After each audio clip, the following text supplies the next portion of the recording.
Saya merasa itu menusuk rasa keadilan masyarakat ya. Ini baru pertama ada orang didakwa bukan diduga, didakwa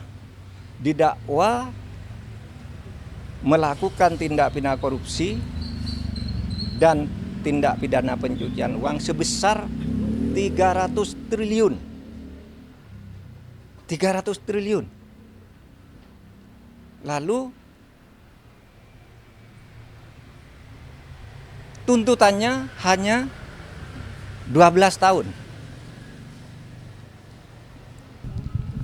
Kenapa baru sekarang setelah 4 tahun gitu? Mungkin Bapak ada pandangan terkait itu, Pak? Enggak, saya tidak punya pandangan. Itu wewenang KPK, wewenang penegak hukum. Biar dipertanggungjawabkan secara hukum, secara transparan. Kalau itu dianggap politik ya silakan aja dipertanggungjawabkan kepada publik. Yang lain. Prof, Harvey Muiz, kan tadi Prof udah nyinggung ya di Instagram bahwa uang denda sama uang penggantinya itu cuma sekian persen. Dan pidana penjaranya juga sangat kecil ya gitu. Dari konstruksi hukum yang 300 triliun korupsi merugikan negara ya gitu. Iya, saya merasa itu menusuk rasa keadilan masyarakat ya. Ini baru pertama ada orang didakwa bukan diduga, didakwa melakukan tindak pidana korupsi dan tindak pidana pencucian uang sebesar 300 triliun. 300 triliun. Lalu tuntutannya hanya 12 tahun. Dengan uang yang tadi 300 triliun itu dikembalikan hanya 210 miliar. Ditambah satu denda 1 miliar. Itu sungguh menusuk rasa keadilan. Karena apa? 6,5 tahun itu kok kecil sekali bagi orang yang menggarung kekayaan negara. 300 triliun hanya diambil 210. Lalu ada yang mengatakan, Pak itu 300 itu kan potensi, bukan potensi. Itu sudah disampaikan bahwa itu kerugian keuangan negara, bukan kerugian perekonomian negara. Kalau kerugian perekonomian negara itu potensi. Termasuk gaji, termasuk apa gitu yang diduga merugikan perekonomian. Ini uang negara menurut Jampitsus Febri Diansah. Resmi pada waktu itu malah menyebut ini bukan kerugian ekonomi negara tapi keuangan negara. Artinya uang konkret yang dicuri dari negara. Sesudah dihitung lagi jadi 300 triliun. Hanya dikabulkan perampasannya 210 ditambah denda 1 miliar berarti 211. Ini sungguh tidak adil. Coba Anda ambil contoh Beni Cokro. Hukumannya seumur hidup, asetnya dirampas. Ratusan miliar oleh Kejaksaan Agung. Henry Surya semula dibebaskan di pengadilan negeri. Kita tidak terima. Langsung kasasi atau dituntut lagi dari kasus lain. Naik. Ya. Si Henry Surya ini semula bebas, kita langsung ke kasasi menjadi 18 tahun penjara. Hartanya juga diambil. Sudah disita oleh kepolisian lebih dulu. Atau Surya Darmadi. Itu divonis hitungan kerugian ekonomi nih, yang ekonomi ini bahkan. Hitungan ekonomi negara rugi 39 triliun. Dituntut oleh jaksa 39 triliun dengan denda 2 miliar sehingga menjadi 41 triliun. Dikabulkan oleh pengadilan negeri. Tetapi naik banding tetap kena 2 triliun. Hanya uang kecil loh, kena 2 triliun. Ini 300 triliun kena hanya 250 miliar. 250 miliar dari 300 triliun itu berapa? 0,007%. 0,007%. Nggak sampai separuh. Nggak sampai setengah persen. Anda bayangkan itu. Nah oleh sebab itu menurut saya Kejaksaan nampaknya kurang konsisten juga.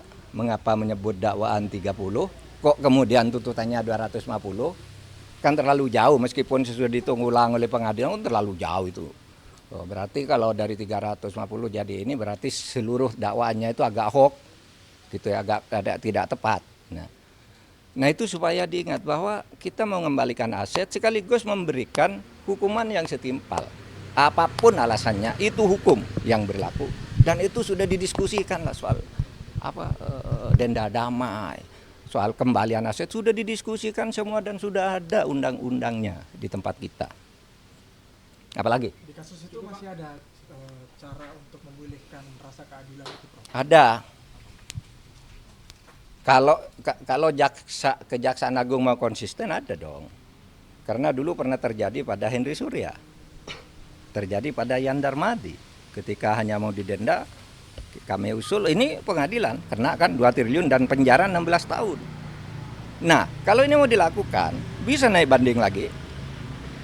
Tapi tetap aneh bagi saya kalau dakwaannya 300%, bisa naik banding lagi. Kalau dibanding kasasi lagi, bisa PK lagi. Tapi sementara selama ini kan belum inkrah semuanya. Itu masih bisa dilakukan. Meskipun kasus ini kan agak aneh ya. Ada unsur politisnya kan. Ketika ditetapkan si Harvey itu sebagai tersangka, kan ada berita kantor Kejaksaan Agung dikepung, ya kan? Lalu Jaksa Agung memberi penjelasan diintervensi oleh Brimob atau apa gitu kan, Jaksa Agung ngomong di televisi ya. Lalu analisis di luar itu sebenarnya bukan penangkapan terhadap mafia nikel, tetapi itu upaya pergantian penguasa mafia sehingga yang lama dihantam agar ganti gitu, tapi hukumannya tidak sungguh-sungguh. Analisis itu pernah muncul. Saya baca itu dari pernyataan terbuka Pak Ansat Mbae, mantan kepala BNPT ya waktu itu. Dulu zaman saya Menhan dulu dia kepala BNPT, tapi dia berbicara dalam konteks ini, Pak. Ini kan hanya pergantian aja. Sehingga kelihatannya tidak sungguh-sungguh atau takut. Nah, ini tantangan. Tahun baru ini tantangan. Anda mau bersikap apa terhadap ini? Apalagi? Prof, terkait dengan pertimbangan majelis hakim dalam menjatuhkan vonisnya ke Harvey Mois itu kan dia majelis hakim menyinggung bahwasanya tuntutan yang dilayangkan jaksa kepada Harvey itu terlalu berat gitu, dan bahkan majelis hakim menyampaikan kalau Harvey Mois ini hanya perwakilan dari PT Refine Bangkatin ini untuk mengurus terkait dengan proses timah ini, Prof. Ya, pertimbangan bisa dicari-cari, apalagi pertimbangannya karena katanya sopan. Mana ada orang diadili tidak sopan? Semua orang diadili pakai jilbab, pakai sarung, pakai ini. Itu enggak bisa karena punya anak, semua maling punya anak. Kalau mau membebaskan orang, menurut saya yang dibebaskan maling-maling kecil dulu. You tahu enggak? Berapa jumlah penghuni penjara? Catatan saya ketika saya menjadi Menko Polhukam di tahun terakhir. Penghuni penjara di Indonesia adalah 263.000 orang. 50% lebih itu narkoba, korban kejahatan narkoba. Yang koruptor itu tidak sampai 0,5%. Dari 263.000 itu hanya 1.290 atau 1.300 orang. Itu tidak sampai 0,5%. Kenapa kok ini yang diistimewakan? Yang pencuri ayam, korban narkoba, orang membunuh istrinya karena istrinya selingkuh, orang karena ditipu, orang membakar orang karena kalap gitu. Kenapa tidak itu aja yang dibebaskan kalau alasannya biar penjara penuh gitu. Ini tidak masuk akal semua. Mari kita rasional kalau ingin baik. Kalau enggak ya udah. Tapi Prof, saya masih punya asa untuk itu. Prof, soal konsistensi kejaksaan, kan dalam sidang terungkap bahwa ada grupnya smelter yang isinya itu bos-bos smelter termasuk Harvey Mois dan adminnya adalah polisi. Waktu itu sekarang udah jadi direktur tindak pidana narkoba Bareskrim, udah brigjen ya gitu. Tapi di sidang nggak dipanggil jadi saksi, padahal dia jelas admin grup itu. Nah itu makanya saya bilang Kejaksaan Agung itu tidak dalam posisi bebas sesuai dengan hukum. Kan ada peristiwa yang mendahului ya. Ketika Kejaksaan Agung itu dibilang diteror, ini si Jampitsus dibuntuti kemana-mana. Kemudian ada drone di sekitar Kejaksaan Agung dan sebagainya. Itu semua mendahului peristiwa ini sehingga lalu orang sekarang mengkait-kaitkan. Meskipun orang bilang wah itu yang dulu bilang oh ya itu tidak benar hanya kebetulan. Sekarang terjadi hal seperti ini. Mungkin orang bisa mengaitkan ke situ. Udah?